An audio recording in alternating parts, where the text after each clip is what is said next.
Amplify Our Voices is a docuseries highlighting a collective group of entrepreneurial journeys of Black-owned businesses. In these colorful and raw dialogues, each business uniquely details their individual challenges, lessons, and triumphs of navigating their respective ventures. A Necessary Film seized an opportunity to execute authentically within our own niche by amplifying the voices of our own. Our goal in this series is to promote our peers in the most genuine and intentional manner. Amplify strives to not solely just support Black and brown businesses, but to share their stories in our own way.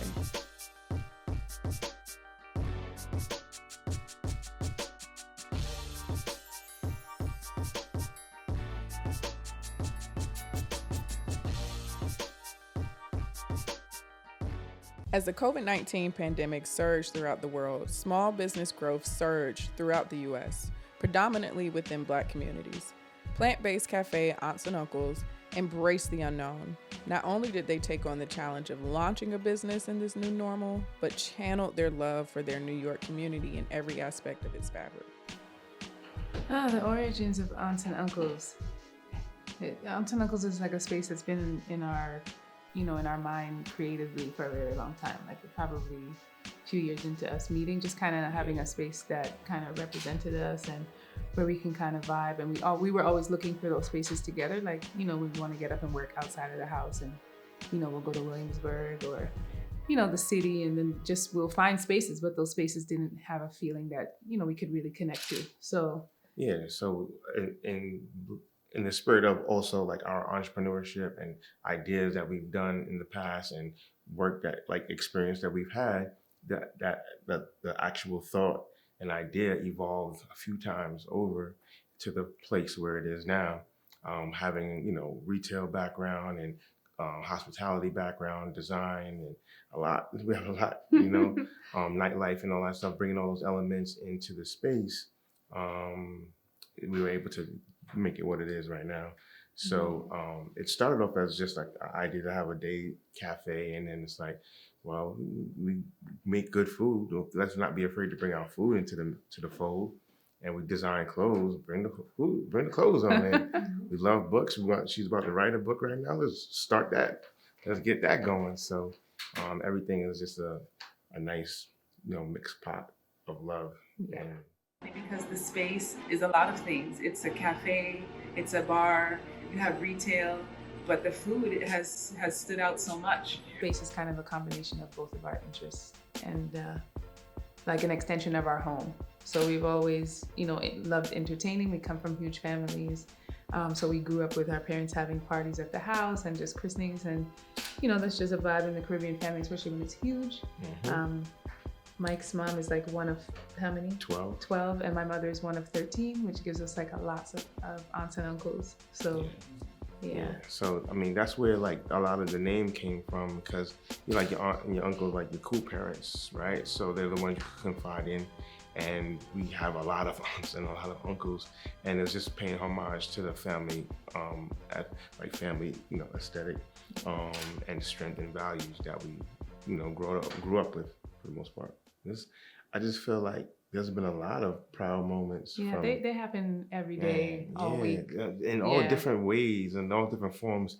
Like, it would be easy to mention like, press and media, but there's some people that come in there and they just say the right thing and it just takes you to a whole other place because it reminds you that you're on the right path. Yeah, you have the conversations that happen in there with people who are friends, and they go together, but then the connections that they make with each other that when they don't even know each other, you know what I mean? Just based off the conversation and the energy. Yeah, and there's a lot of energy, a lot of synergy in the space. Like you can mention somebody's name and they'll pop up. No matter how long you've seen that person, and it's just like they'll just pop up. And a lot of people say like, when they come in, they feel like the space hugs them, right? So there's a lot of love that went into just, designing the space, building out the space. That took a very long time. And it worked, right? So it's just, those are, I don't know, we celebrate simple things like the tiles look good. Yes. The floors work. Yes. No, yeah, You those know? things are victories too. You know? Not just the people, just, Yeah, just the inner workings of this space, right? It's like the HVAC works. Yes. So it's cool. My mother used to be like the bake woman. She used to make the bakes for everybody who wanted to have like a family thing, or if anyone came over for Christmas or, Christmas breakfast or Easter's. I would be like, "Where's the bakes, Mom?" She was like the bake lady. So making that here is super special too, because it kind of keeps a piece of her in the space. So you open it, it tastes like a bread. Take your saltfish. And some micros. Aunts and Uncles is the second space on the block. So it was kind of, I don't know, it was amazing for those who were with us before with our other brand. And, it was always the same kind of dynamic in that space. Even though it was just clothing, we still tried to maintain like a community vibe. We always were cooking, barbecues outside of the store. So it's just like now we've created some years later and in a more mature way, a space that they can still come in and sit down and we can talk about different things and elevated things and see how much we've changed, as a community with one another. And then we have like, other community members who are, just not used to the concept, I think. And it's just hard to kind of grasp. And Yeah, we've had like, both ends of the spectrum, good and bad, but I would say way more good than bad. And, thank God for that. And everybody's been, everybody loves the space, everybody loves the place, everybody loves the vibe. I mean, we have a few clients that just started coming to the restaurant. They've been ordering online and like, we gotta just come and see this place in person. And then once they come, it's like, it just opens Pandora's box. It's just like, oh my God, I gotta come here. I gotta tell me this person, and it's cool, But yeah, I would definitely add to the fact that we definitely matured since Brooklyn Sky, and it's like we changed. We exchanged the Hennessy for like Cabernet Sauvignon and jerk chicken for roasted cauliflower. It's pretty cool. Like, even in the midst of the pandemic, Black-owned businesses focused on lean and sustainable tactics to keep pushing forward, even in the height of unforeseeable challenges. Well, I mean, unlike a lot of other businesses like that were operating prior to COVID and the pandemic, we were born in the pandemic. As far as building our restaurant and building our business, it was built with these guidelines. So it was almost our new norm. You know what I mean? That was our standard.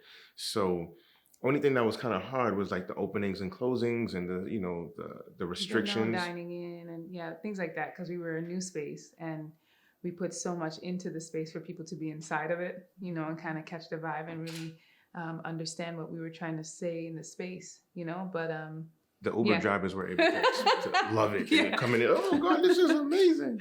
Yes, the Uber drivers. I'll come back one day. Yeah, no. And then it's always something different, and you have staff that you have to keep into consideration, your family, outside of the space, because we're interacting with so many people on a daily basis.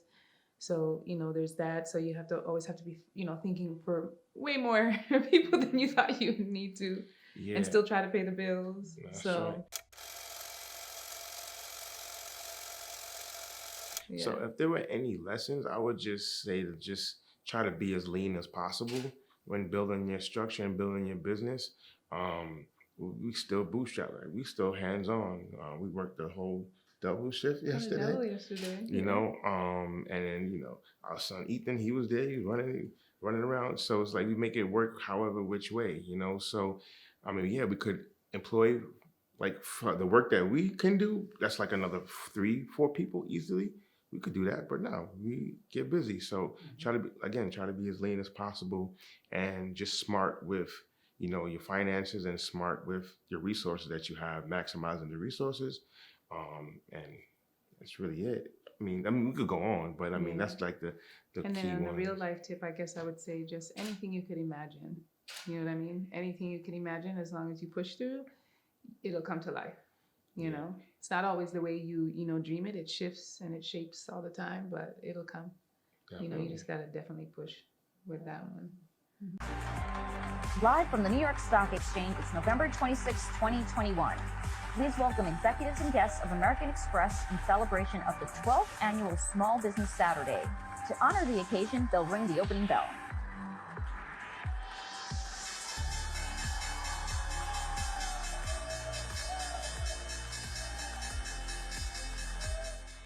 I would say the most important thing is to have a plan, like a solid plan. It doesn't have to be, all the way black and white at all times. It'll adjust, but at least have something that you're starting off with, some sort of strategy, and kind of seeing things through as far as possible.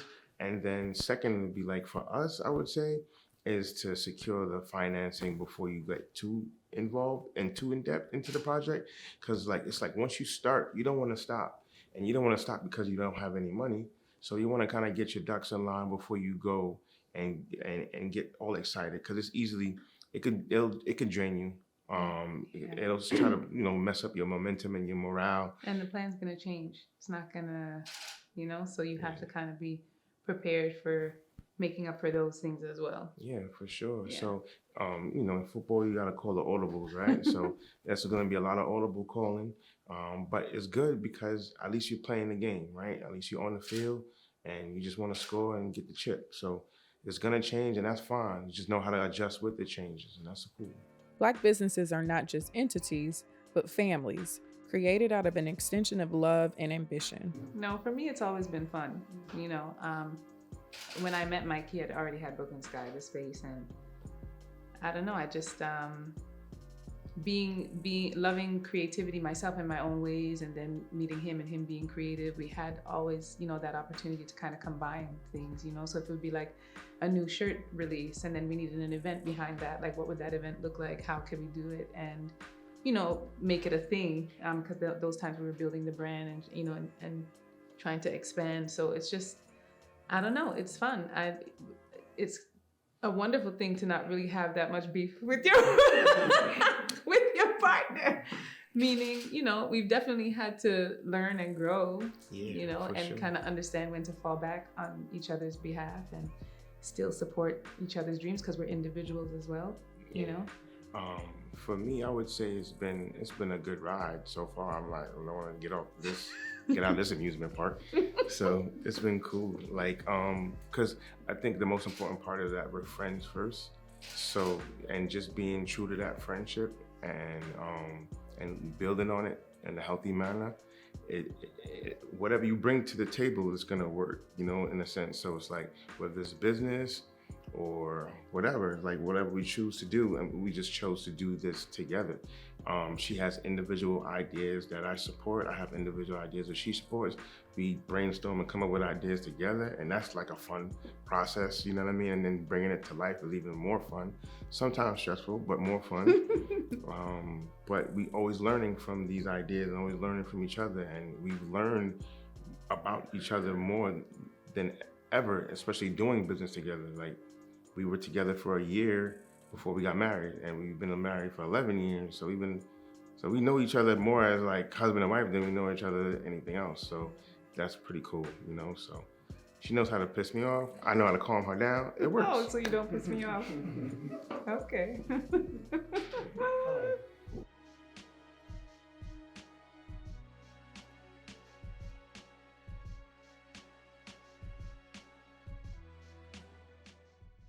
You don't really realize what your normal is, right? Until you kind of look back in retrospect, working for, non-Black, organizations, and fighting to be heard, fighting to be seen, fighting to be understood, and fighting to be respected. And it's just only thing we wish we had was the infrastructure to create our own vessels of opportunity for our community. So when it takes some very risky, bold, visionary people to come and build these businesses and these vessels, you have to support that. You have to support it. You have to encourage it. So whatever it takes, whether it doesn't always have to be financially, you could support it by spreading the word. You could support it by, giving them words of encouragement and, just showing up for them in any which way possible, because it's important, and I think it's a vital aspect of our community and our growth. So whatever you can do to support Black businesses, by all means, please do, because we try to be very intentional with how we utilize the resources that come about and who we hire and who we empower and things like that. So we try to be very intentional with that. So that's very important. And I don't know if my wife has something to say. No, to that. not really. You said it all, but we definitely stand by what we, it's not like our motto, but we use the term make it in. So what does that look like when you make it into your community as opposed to making it out?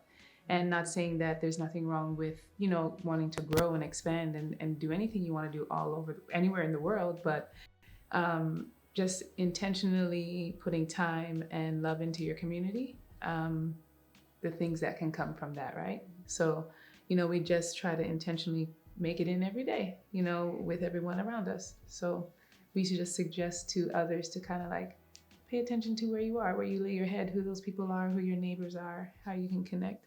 And we continue to grow as a people on a whole. For sure, definitely. Michael Nicolas. Nicole Nicolas. We're aunts and uncles. And this is Amplify Our Voices. You can find us on Instagram and Facebook at AUNTSETUNCLES, aunts and uncles.